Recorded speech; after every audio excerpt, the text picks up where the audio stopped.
Nandito kami ngayon sa aming mini farm, guys. Ayan yung aming mga alaga.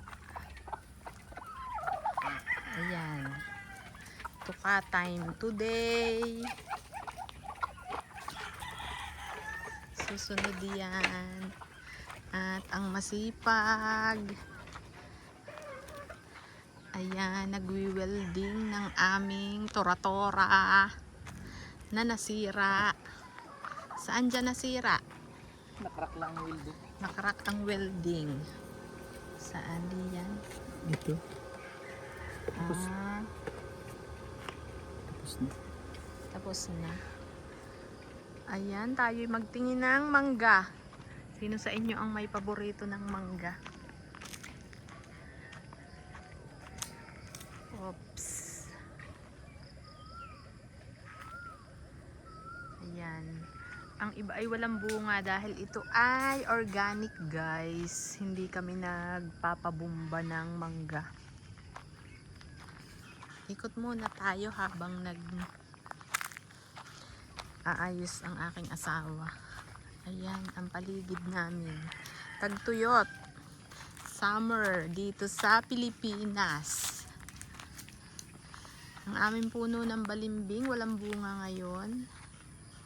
Ayan, tuyong-tuyong tuyo. Tingin tayo sa ibang puno ng mangga.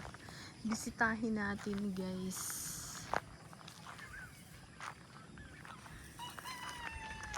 At meron ditong mababa pala.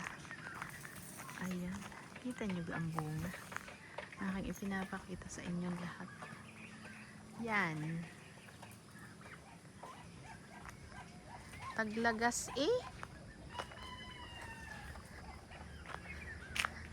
Ayan, madaming bunga dito.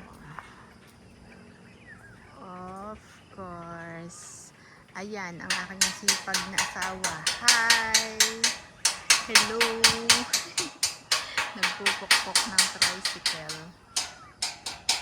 Ang kubo. Punta tayo dito sa pink house. May 3 bibi akong nakita.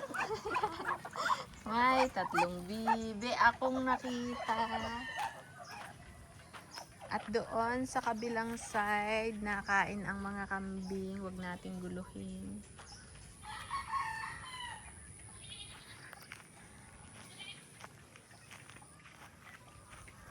May manok.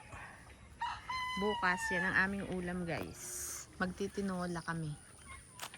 Native chicken. Ang iba nakahapon na. Iba-iba ang sizes ng bunga ng mangga dahil hindi nga to ipinabumba. Kusang pagbunga yan. Meron dito pabo. At merong sisiw. O yan, nandito ako ngayon. At syempre, ako yan. Thank you for watching. Thank you sa subscribe.